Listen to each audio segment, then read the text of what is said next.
Magandang araw po, Ma'am Rain. Hindi ko akalain na isang araw, sa edad kong 19 at bagong salta sa Maynila para mag-aral, ay madadaanan ko ang isang karanasang hindi ko kailanman malilimutan. Isang karanasang matagal kong inilihim at tinanggap ng buo paglipas ng mga taon. Bago ko ikwento ang lahat, gusto ko lang linawin na hindi ko to kunwento para takutin kayo. Gusto ko lang ibahagi kasi baka may iba ring nakaranas ng ganito pero hindi magawang sabihin. Galing po ako sa isang maliit na bayan sa Bicol. Lumuwas ako ng Maynila para mag-aral sa isang kilalang university sa Sampaloc. Wala kaming kakayahan para magpakondo.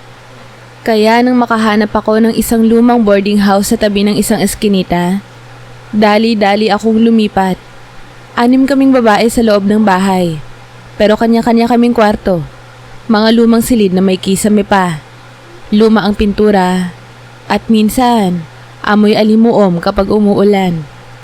Unang gabi ko roon, naalala ko sobrang pagod ako galing enrollment. Naligo ako bago matulog. Malamig ang tubig kasi wala namang heater. Hindi pa man ako nakaka-shampoo, bigla kong naramdaman na parang may malamig na hangin na dumaan sa batok ko. Walang bintana sa banyo.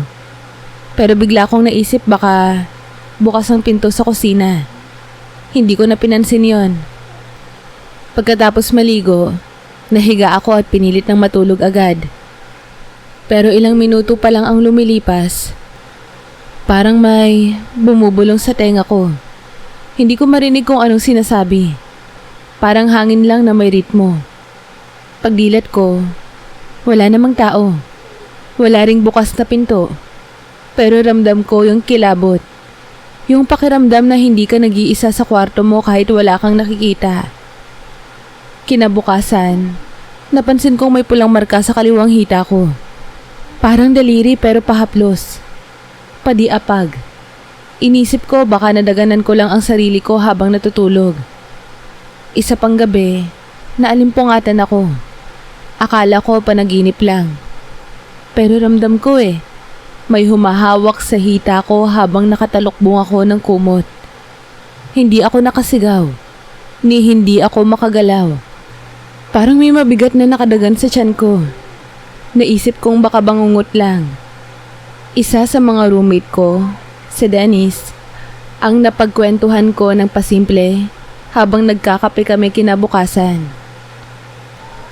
Nangyari na rin ba sa'yo yung parang hindi ka magising sa panaginip? Tanong ko sa kanya. Tumingin siya sa akin na parang sinasariwa ang mga alaala. Baka may dumadalaw sa'yo, lalo na kung bukas ka. Bukas? Gulat kong tanong. Emotionally, yung maraming iniisip, maraming takot. Madalas din yan kapag bagong lipat. Marami daw kasing engkanto na nakakakapit sa mga lumang bahay. Tumawa lang ako. Baliw ka, engkanto agad? Pero sa loob-loob ko, hindi ako natawa. Kasi habang nagsasalita siya, naalala ko yung panaginip ko noong nakaraang gabi. Isang lalaking hindi ko makita ang mukha pero ang kamay niya, ang paraan ng paghawak niya, ramdam na ramdam ko. Hindi yun bangungot. Hindi rin basta imahinasyon. At doon nagsimula ang lahat. Bawat gabi tila may sumusubok pumasok sa mga panaginip ko. Una, marahan lang. Parang naninimbang kung papayagan ko siya. Hanggang sa dumating ang isang gabi na hindi ko na inintindi kung panaginip ba iyon o totoo. Basta ang alam ko, para akong ginagalugan mula loob hanggang labas. At imbis na tumutol ako, may parte sa akin ang natutuwang nararamdaman na may humahaplos sa akin na hindi ko kailanman naranasan. Para bang minamapa ng isang presensya ang buong katawan ko. Pero kahit ramdam kong may ginagawa sa akin, wala akong makitang tao.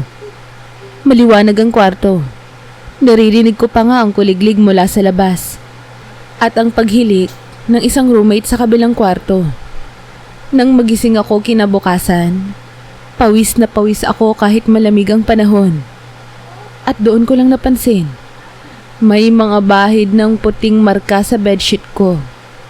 Gusto kong sabihin na ako lang ang gumawa nun. Pero hindi ko matanggap dahil alam kong may nangyari. At hindi ko yun ginusto. Pero hindi ko rin yun tinutulan. Ilang araw akong nagdadalawang isip kung dapat ko bang ipagdasal ito o ipagpasalamat. Kasi sa kabila ng kababalaghan nito, may nararamdaman akong buhay sa katawan ko.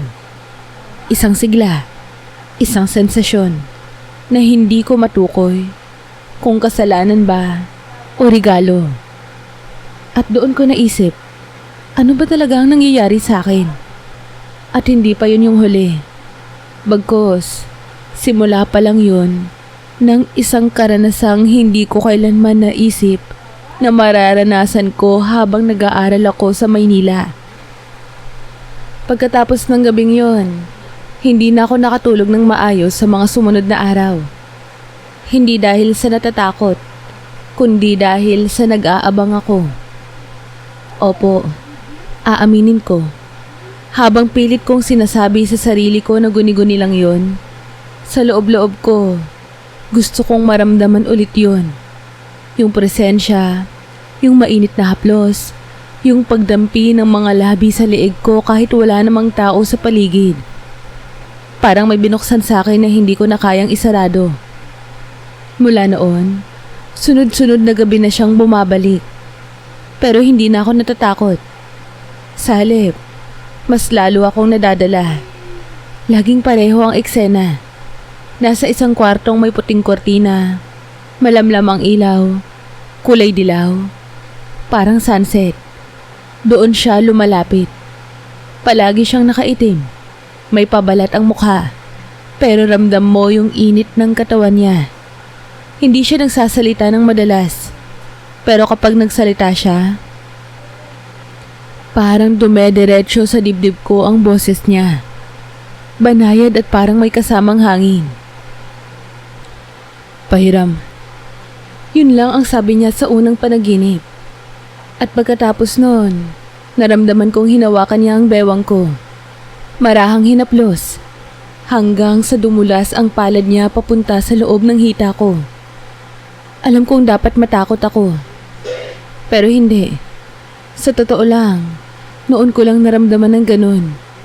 Hindi lang dahil sa init ng balat niya, kundi dahil sa kung paano niya ako hinawakan. Parang kilala niya ang katawan ko. Parang matagal na niyang iniintay ang pahintulot ko. At binigay ko yun. Sa panaginip para kaming lumulutang. Wala kaming kama. Wala kaming sahig. Basta katawan lang namin. Magkadikit. At ang hininga niya sa leeg ko. Tuwing magigising ako, pawis na pawis ako. Namamaga ang dibdib. At minsan, basa ang panty ko. Literal. Hindi ito yung basta-basta wet dreams lang. Ramdam ko talaga na may nangyari. Sa unang linggo, sinikap kong alamin kung anong meron sa bahay na yon. Nagtanong-tanong ako. Yung landlady naming matanda, medyo madaldal yon minsan pag nasa sala kami. Nanay Isabel, matagal na po ba tong burning house? Oo, iha. Mga more than 40 years na siguro. Sagot niya habang nagtatanggal ng alikabok sa altar. Dating ancestral house ng pamilya ko yan. Pero simula nang mamatay yung anak ng lola ko, ginawang paupahan na lang. May mga sabi-sabi po ba na may multo dito? Tumingin siya sa akin ng matalim. Sabay bulong. Wala namang masama dito. Basta wag lang lalapitan yung puno sa likod. Doon yung daanan nila. At huwag kang maglalande habang mag-isa ka, ha? Hindi ako makapagsalita agad. Po? Yung mga babaeng madalas mapag-isa, sila ang madalas lapitan. Hindi na niya dinugtungan. Pero sapat na yung sinabi niya para mapatigil ako. Dahil naalala ko, madalas akong mag-isa sa kwarto.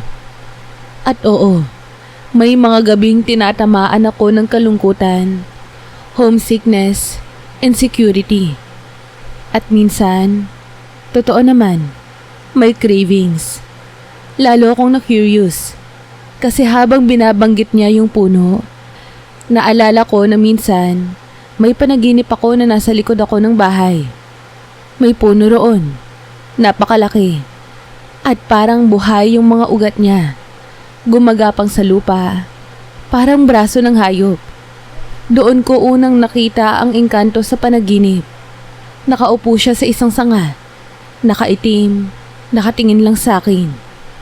Minsan pa, habang tulog ako, naramdaman kong may dumaan na hangin sa loob ng kumot ko. Tapos may marahang halik sa balikat, pababa sa batok. Tinignan ko ang oras, 3:30 ng madaling araw. Wala naman akong kasama pero bakit may nararamdaman akong dila sa balat ko? Kinabukasan, habang naglalakad ako papuntang university, may lalaking nakasalubong ako. Matangkad, maputi, mapungay ang mata. Hindi siya mukhang taga rito. Pero habang nagkatitigan kami, parang may bumalik na eksena sa utak ko. Eksena sa panaginip. Yung mata niya, parang siya, pero hindi ko siya kilala. Mula noon hindi lang gabi ako ginugulo. Minsan habang nasa klase ako, bigla akong makakaramdam ng init sa pagitan ng hita ko. Parang may dila na sumasayad sa gitna ng legs ko. Ilang beses na akong muntik mapaungol habang nasa lecture.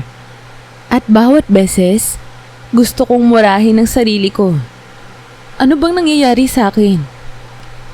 Ayoko sanang aminin pero parang hinahanap-hanap ko na siya. Hindi na lang basta sa panaginip. Parang unti-unti, sumasanib siya sa katawan ko, sa isip ko.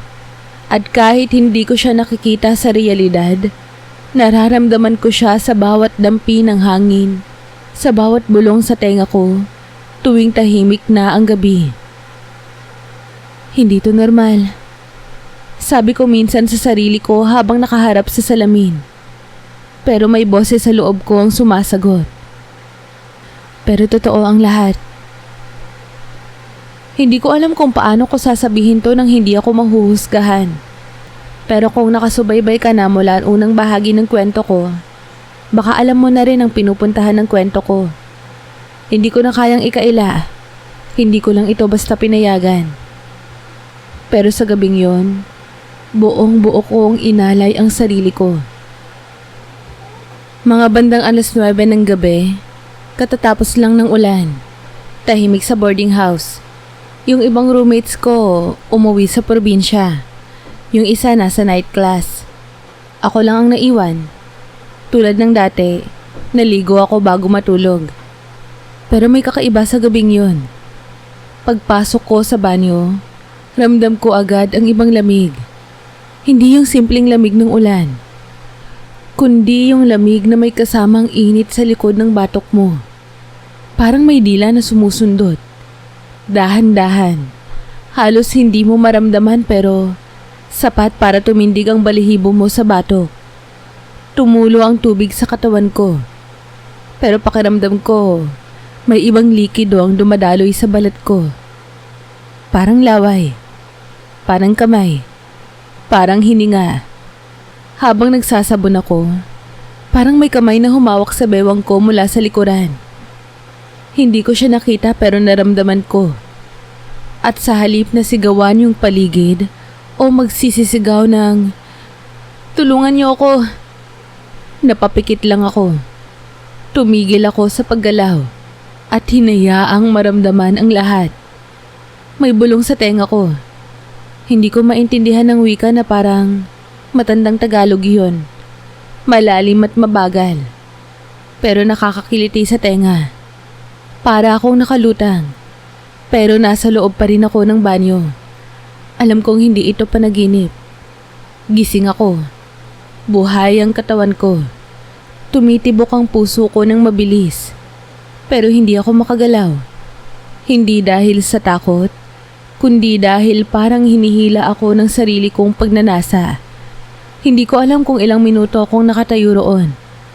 Nakapikit, nakabuka ang labi, at nakabukas ang sarili sa kung sino man ang nandoon.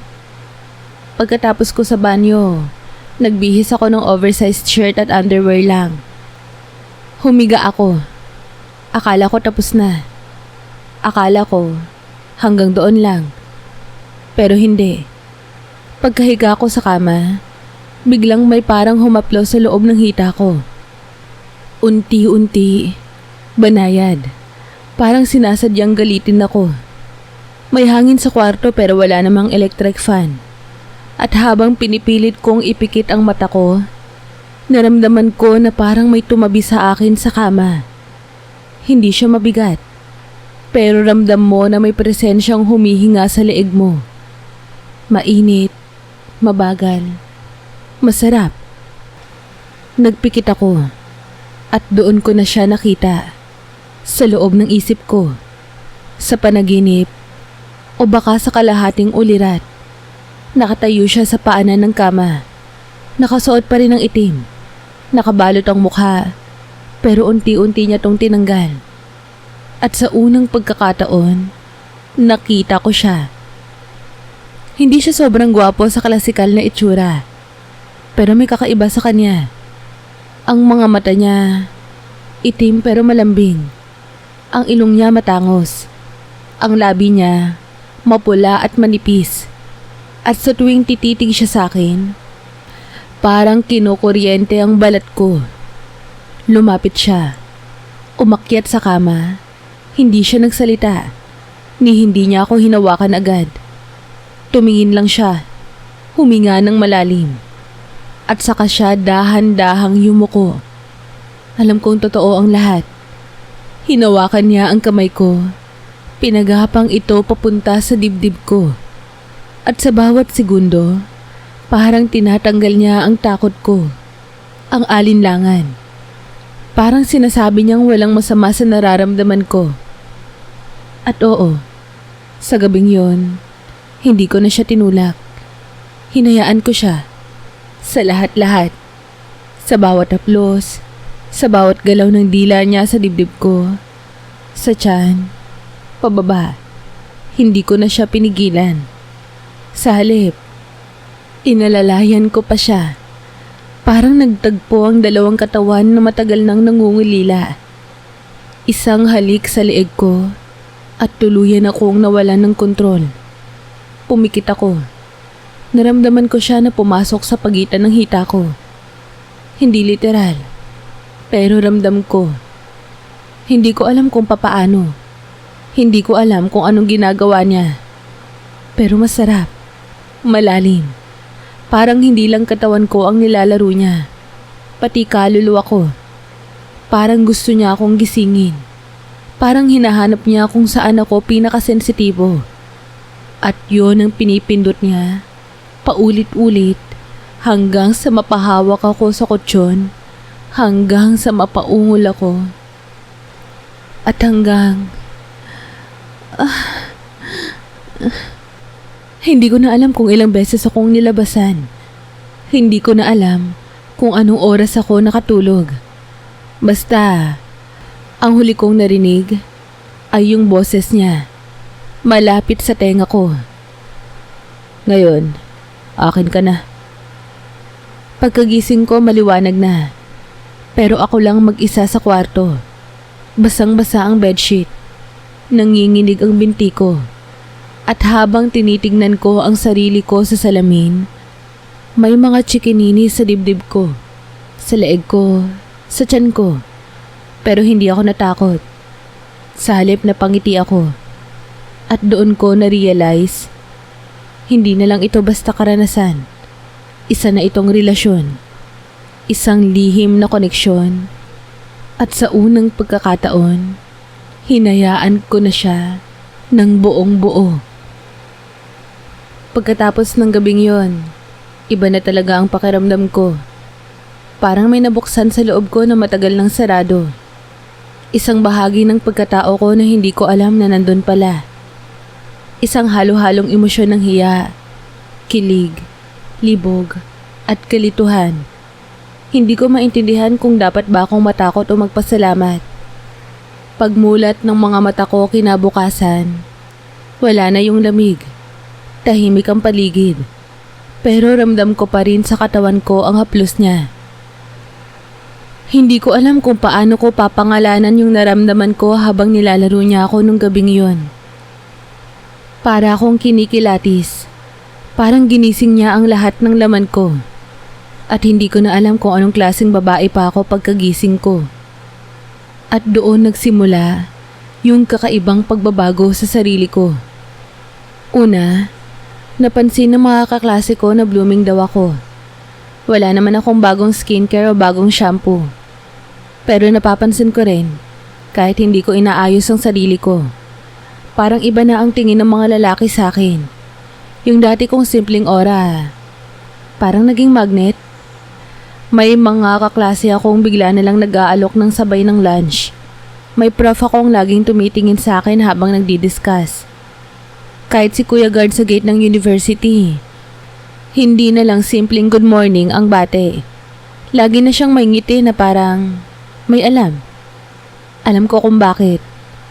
May binago sa akin ang engkantong yun.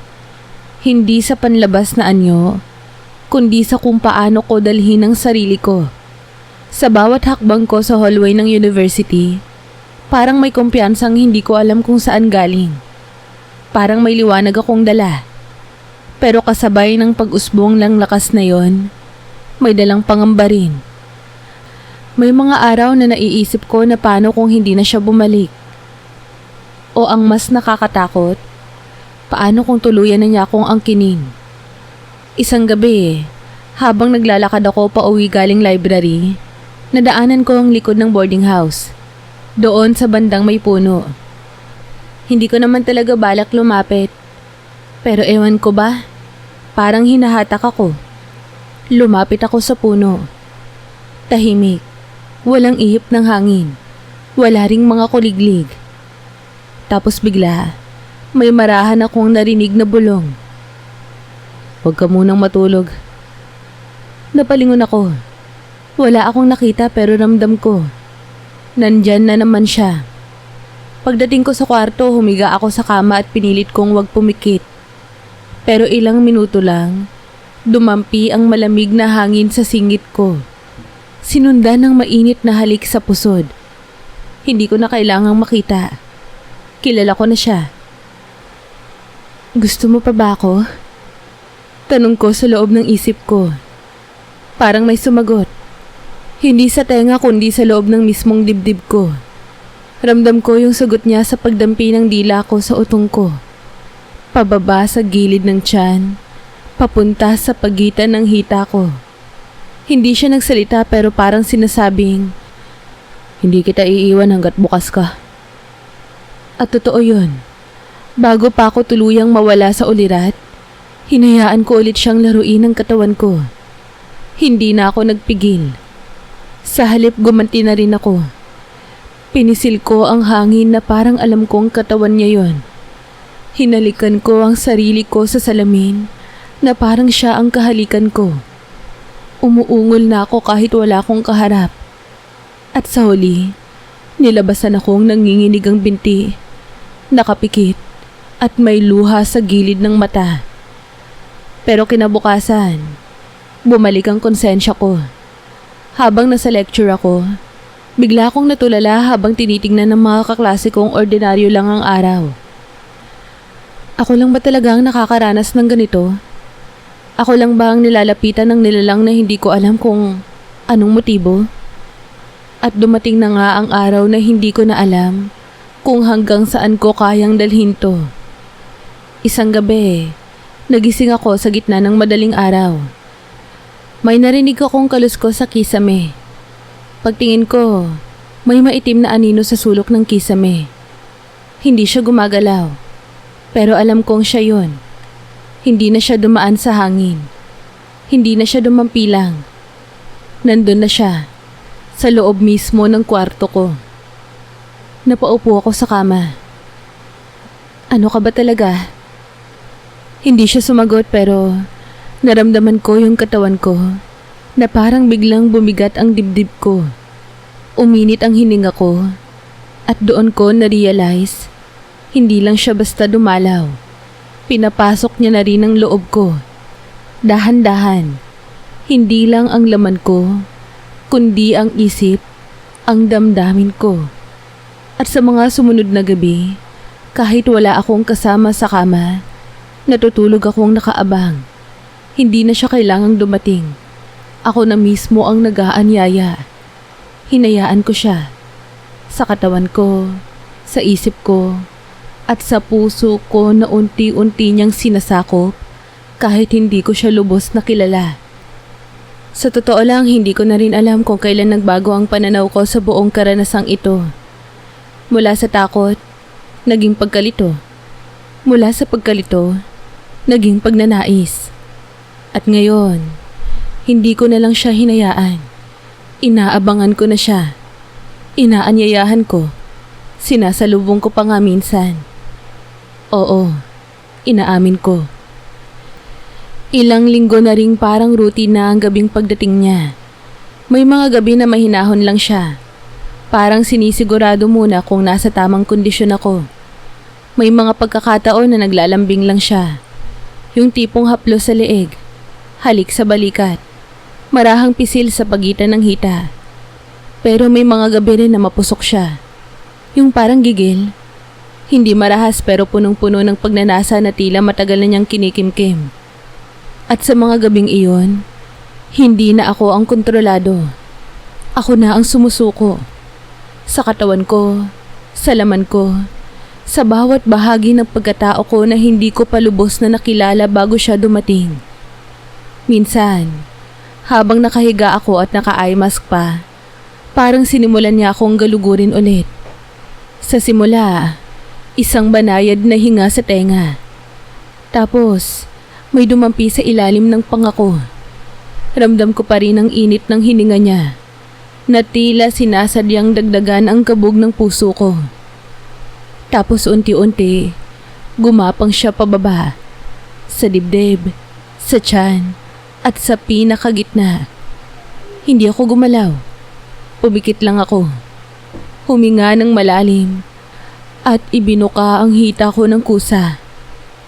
Gusto kong iiyak yung sarap, pero tinitiis ko para wag marinig ng ibang boarders. At habang sinasakyan ko ang sensasyong hindi ko maipaliwanag, naramdaman ko yung malalim na koneksyon. Parang hindi lang laman ang pinapasaya niya. Parang pati kaluluwa ko, tinutunaw niya. 7:00 ng umaga, habang nagsusuklay ako sa harap ng salamin, may dumampi sa batok ko. Walang tao sa likod ko.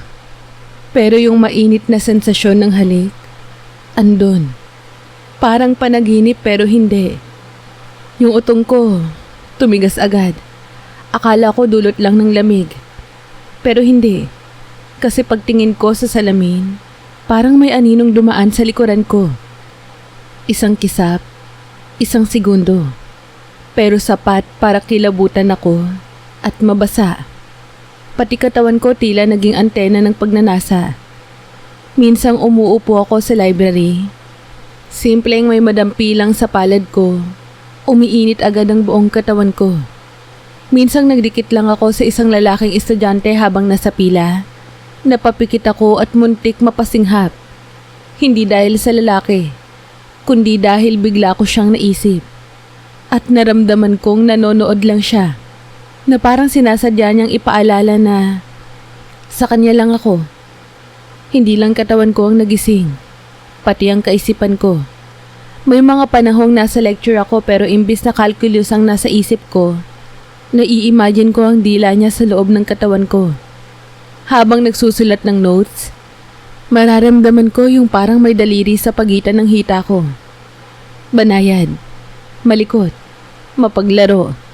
At sa mga pagkakataong yon, hindi ko mapigilan ang mapakagat sa labi. Hindi ko rin mabilang kung ilang beses akong napapatingin sa restroom sa gitna ng klase. Para lang maibsan ang init na hindi maipaliwanag. Minsan nga, habang naliligo ako sa umaga, bigla akong napapasandal sa pader. Hindi ko na kailangan ng shower. Ang kailangan ko ay siya. Gusto mo ba akong pumasok? Narinig kong tanong sa isipan ko. At sinundan yon ng halik sa batok. Napapikit ako.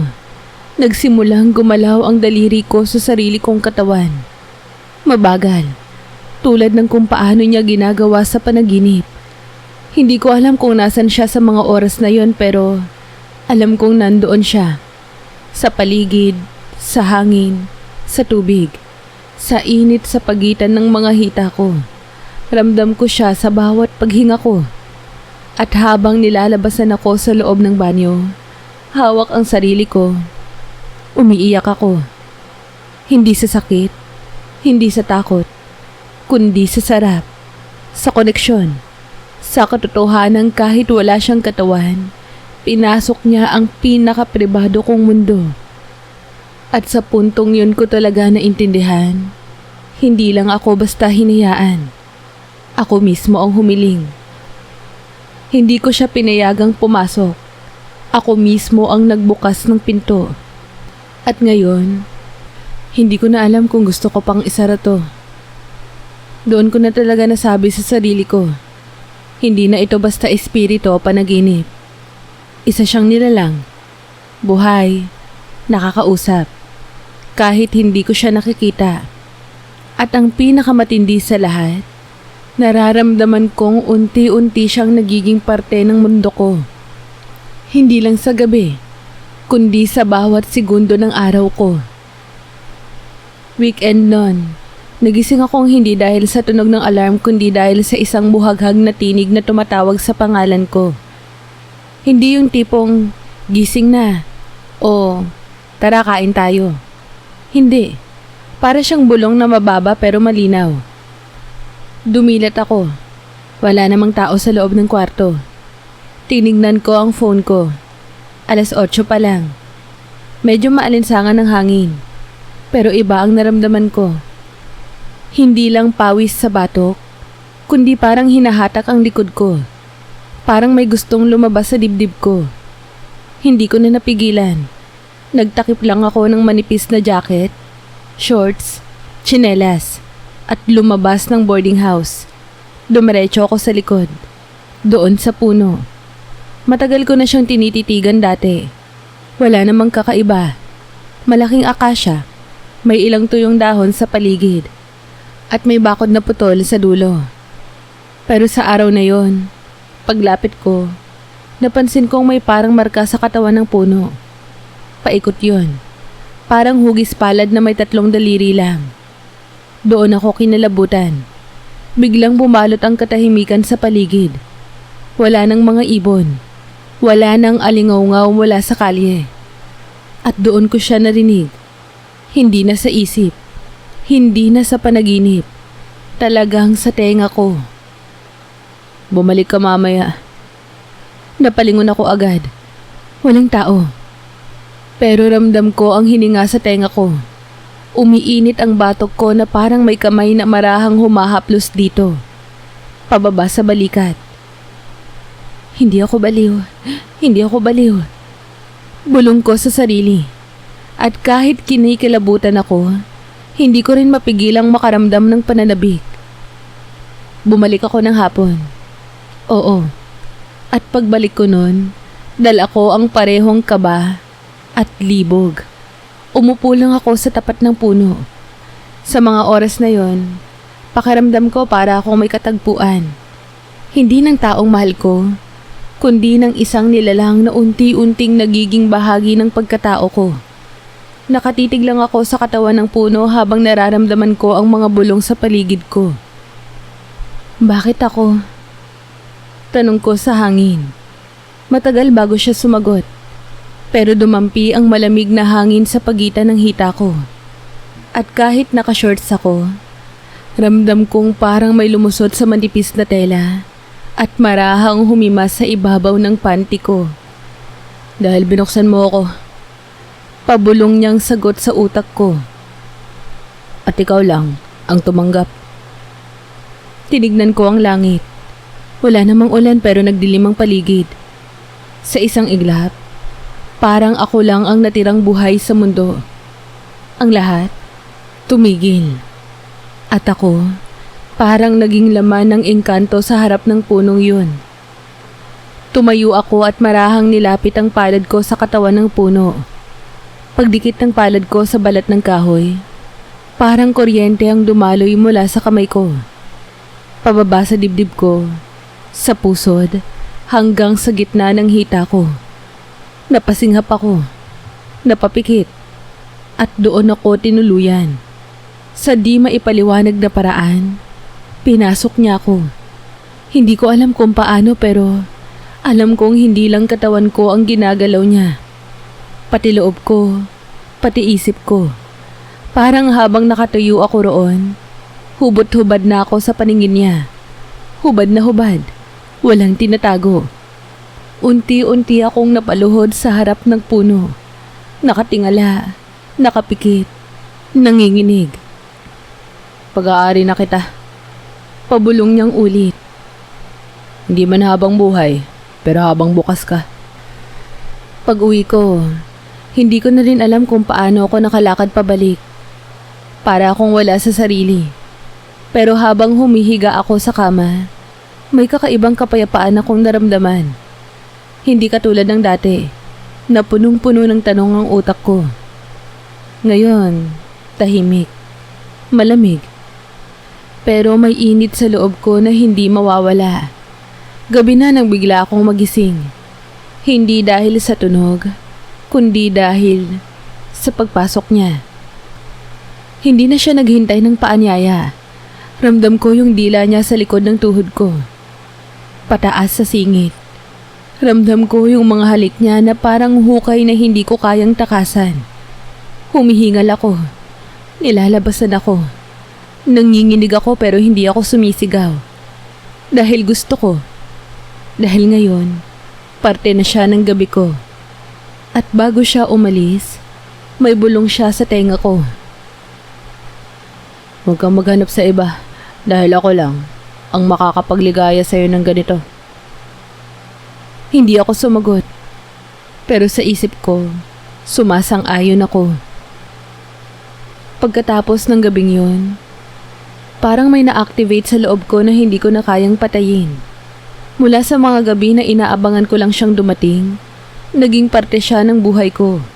Sa bawat paggising, parang ang tanong ko na agad sa sarili ay, nandito pa ba siya? At madalas, kahit wala akong nararamdamang haplos o halik, alam kong nandun pa rin siya. Isang uri ng presensya na hindi mo makikita, pero dala ng katawan mo. Parang init sa pusod o biglang kabog ng dibdib kapag lumapit ako sa halamanan ng boarding house o kapag natutulog ako na may malamig na hangin sa ilalim ng kumot. Hindi ko alam kung binabantayan niya ako o kung tuluyan na niya akong tinali sa mundo niya. Minsan, habang naliligo ako, nahuli ko ang sarili kong hinihipo ang katawan ko. Hindi para magparaos, kundi para alalahanin kung nasaan yung huling halik niya. Saan dumaan ang dila niya? Saan siya tumigil at nagtagal? At pagkatapos, nagkakatinginan kami ng sarili ko sa salamin. Parehas naming alam na hindi ko siya tatanggihan. Pero habang tumatagal, may gumugulo na rin sa isip ko. Hanggang kailan? Hanggang kailan ko siya hahayaang galawin ako sa katawan? Hanggang kailan ako papayag na gabi-gabi ako yung playground niya? Hanggang kailan ako magiging tahimik sa relasyon na ako lang ang totoong nakakaalam? Kasi nagsimula nang maapektuhan ang ibang bahagi ng buhay ko. May isa akong kaklase, si Neil. Mabait, masayahin, consistent ang pakikipagkaibigan. Ilang beses na niya akong niyayang mag-dinner after class. At minsan pumapayag naman ako.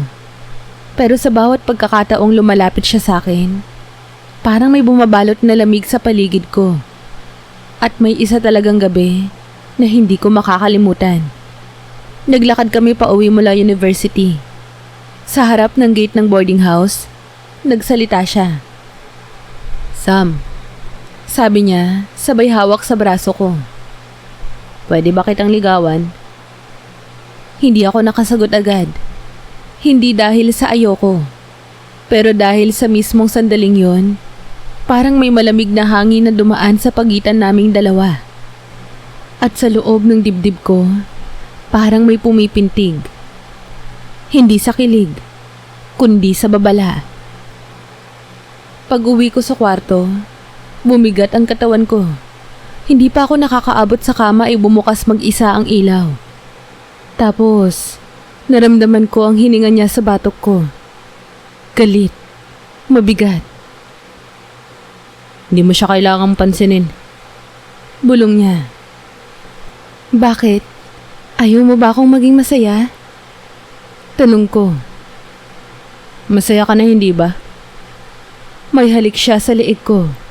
Pero hindi yun katulad ng dati. Hindi yun malambing.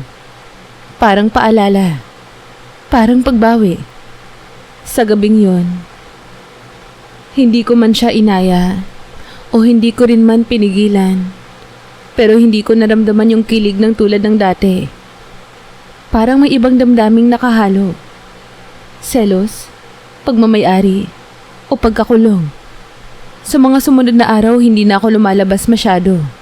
Lalo na tuwing gabi. Ramdam ko na parang mas naging mapanlikha ang mga bisita niya. Hindi na lang basta haplos sa hita. May mga pagkakataon habang nakapikit ako, mararamdaman kong may mga daliri sa loob ko. Hindi lang basta dumadampi, kundi parang sinusukat kung hanggang saan ako bukas. Tapos, bigla niya akong babasain. Wala siyang sinasabi pero parang sinasabi ng katawan ko na pagmamayari niya ako.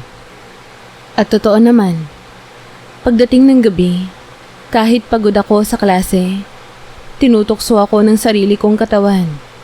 At kapag sinabayan pa ng presensya niya, hindi na ako nakakapagpigil. Nakakulong ako sa kama, nakasubsob sa unan. At halos araw-araw ko nang nilalabasan ng hindi ko hawak ang sarili kong katawan. Siya lang. Siya ang may kontrol. At ako ang laruan. Pero isang araw habang nakapikit ako at iniisip ang pangalan niya, oo, may binuo na akong pangalan sa isip. Aruan. Ay nanaginip ako. Kakaiba ang panaginip na yon. Nasa ilalim ako ng tubig. Pero nakakahinga ako. Sa harap ko, may lalaki. Siya. Pero sa pagkakataong yon, umiiyak siya. Hindi ko alam kung bakit. Ang sabi lang niya, "Paganda ka ng magmahal ng tao, aalis na ako." Nagising ako ng may bigat sa dibdib. Tumingin ako sa paligid. Wala na siya. Wala ring malamig na hangin. Wala yung presensya niya na matagal ko nang nakasanayan. At bigla akong kinabahan. Handa na ba akong pakawalan siya? Handa na ba akong ibalik ang katawan ko sa sarili kong pag-aari? Kaya ko bang mamuhay nang wala siya doon? Na hindi ko siya mararamdaman? Na hindi niya ako hinahaplos? Na hindi niya ako ginagalaw sa pinakapribadong paraan? Hindi ko alam ang sagot. Pero ang alam ko, hindi na habang buhay ito. Hindi habang buhay akong magiging laruan ng engkanto. Kailangan kong magdesisyon. Pagkalipas ng panaginip na yon, hindi na muling bumalik si Aruan. Sa una inakala kong baka sinusubok lang niya ako. Baka pinipilit lang niya na patunayan na kailangan ko siya. Kaya ilang gabi, hinintay ko siya. Hiniga ko ang sarili ko sa kama sa parehong posisyon. Binasa muli ang katawan ko sa shower habang pinipikit ang mga mata. Pilit iniimbitahan ang presensya niya. Naglakad pa ako papunta sa puno sa likod ng bahay. Binigkas sa isip ang pangalang Aruan. Paulit-ulit, pabulong, parang orasyon. Pero wala, hindi na siya dumating. Walang halik sa batok. Walang kamay sa hita. Walang hiningang dumuduyan sa leeg ko sa gabi. Ang mga gabi ay naging totoo. Tahimik. Walang anino. Walang hangin. Walang ritmo ng mga halik na walang katawan. Akala ko, mapapalaya ako sa wakas. Pero hindi pala ganun kadali yun. Doon ko naranasan ang withdrawal. Oo, parang addict na biglang nawala ang pinagkakagiliwan. Ang katawan ko, hinahanap-hanap siya. Kahit simpleng pagbundol ng siko sa bag ng ibang estudyante, naiisip ko siya. Kahit malamig na ihip ng aircon sa leeg ko, habang nakatayo sa pila sa cafeteria, naiisip ko yung hininga niya. Minsan, napapapikit ako sa gitna ng lecture, na para bang umaasang pagdilat ko. Andun ulit siya sa kisame o sa sulok ng kwarto ko. Pero wala. At dahil doon, unti-unti kong naramdaman ang tahimik na pagkalungkot. Isang gabi habang nakahiga ako sa kama, walang kuryente, maulan sa labas, walang signal. Naglakad ako papunta sa bintana at minasdan ang likod ng bahay. Ang punong naging saksi sa lahat. Doon ko siya unang naramdaman. Doon siya naging totoo. At ngayon, parang isa na lang siyang alaala na hindi ko masabi kanino man. Aruan, bulong ko habang pinipigilan ang luha sa mata ko. Kung naririnig mo pa ako, salamat. Nakangiti akong umiiyak. Ang weird no? Pero totoo, hindi siya naging perpekto. Hindi ko rin masasabi kung tama ba ang ginawa niya sa akin. Pero sa loob ng mga buwang magkasama kami, na hindi ko rin alam kung anong klaseng relasyon yon, naramdaman ko na babae ako.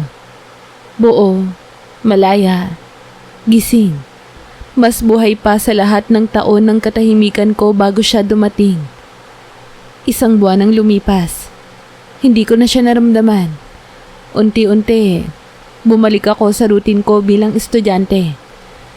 Nag-e-enjoy sa mga organizations, nagsusulat ng tula, nagsimulang sumubok ulit magtiwala sa ibang tao. Hindi naman agad-agad pero unti-unti akong gumaling. Yung katawan ko parang natutong huminga ulit nang walang gumagapang na kamay sa ilalim ng damit ko. Isang gabi, may lalaking tumabi sa akin sa cafe malapit sa eskwelahan. Matangkad, moreno, may ngiti na parang kilala ko. Pero hindi ko siya kilala.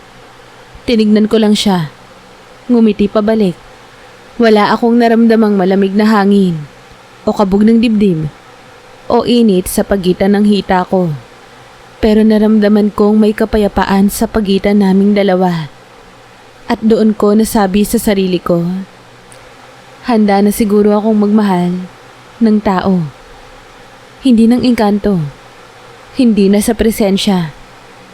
Hindi na rin sa panaginip. Kundi sa tao. Totoo, may katawan, may puso. Pag-uwi ko ng gabing yon, humiga ako sa kama ko. Walang pinagbago sa kwarto. Wala pa ring bagong pintura. May konting bakas pa rin sa kisame.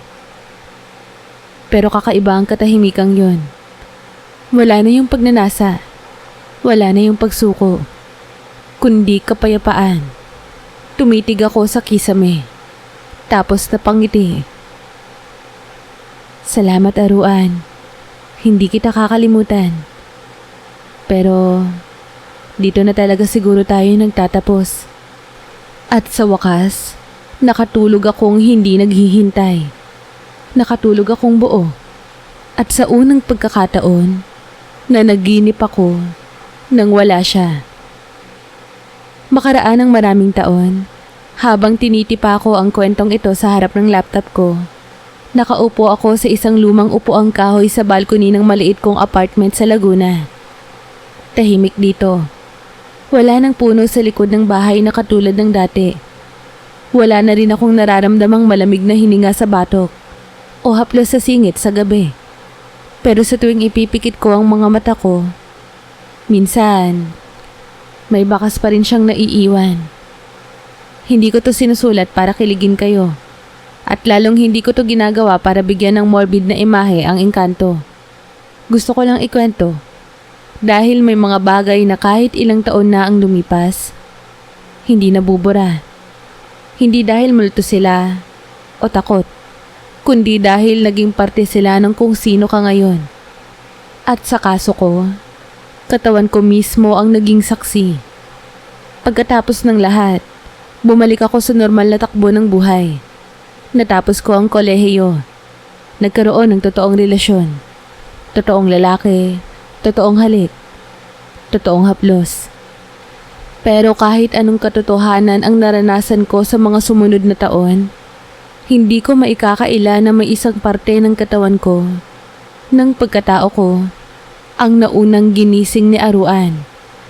Yung mga unang gabi ng pang-angkin, yung takot na may kasamang pananabik, yung mga sandaling pinakawalan ko ang sarili ko, at sa halip na masaktan, gumaling ako. May mga gabi na habang nakikipagtalik ako sa partner ko, mapapapikit ako at hindi ko maiwasang maalala ang paraan ng paghawak ni Aruan sa bewang ko. Yung marahang dila niya na hindi mo makikita, pero ramdam sa buto. Yung bulong niya na hindi mo maririnig sa tenga mo, pero humahaplos sa kaluluwa mo. Pero hindi na ito para hanapin pa siya. Hindi na ito paghahanap. Isa na lang itong alaala. Ilang taon din ang lumipas bago ko naisipang isalaysay ito. Bakit? Kasi siguro may iba ring babae na nakaranas ng ganito. O baka nga may mas matindi pa. At gaya ko noon, hindi nila alam kung kabaliwan ba ito, kasalanan, o pang-aabuso. Pero ako ang magpapatunay na hindi lahat ng hindi maipaliwanag ay masama. May mga engkanto na dumadapo hindi para sirain ka, kundi para iparamdam sa'yo kung gaano ka kayang mahalin. Kahit isang gabi lang. Hindi ko alam kung ako lang ang nakaramdam ng ganito.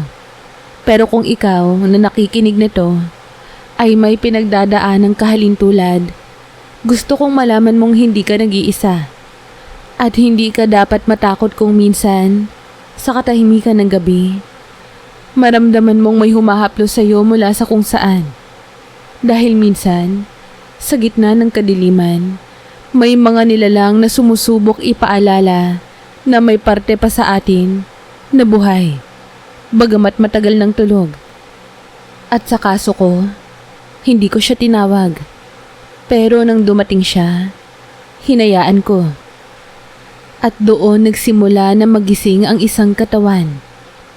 Isang katawan na ngayon ay hindi na takot. Hindi na sarado. Hindi na pag-aari ng kahit na sino, ni engkanto man. Kundi sakin lang. Buo. Malaya. At kung sakaling muli ko siyang maramdaman sa panaginip ko balang araw, alam ko na ang sasabihin ko. Salamat Aruan. At paalam. Kamusta po kayo? Muli, maraming salamat po sa pagsubaybay. Huwag niyo po sanang kalilimutang mag-like, share, comment, at mag-subscribe. Hello po sa mga subscribers ko at welcome po sa mga bago kong subscribers. Maraming salamat po sa patuloy ninyong pagsuporta at pagsubaybay. Sana po ay wag po kayong magsasawang makinig ng mga stories na i-upload ko pa. Mag-iingat po kayong palagi. Mahal na mahal ko po kayo. Hanggang sa muli po.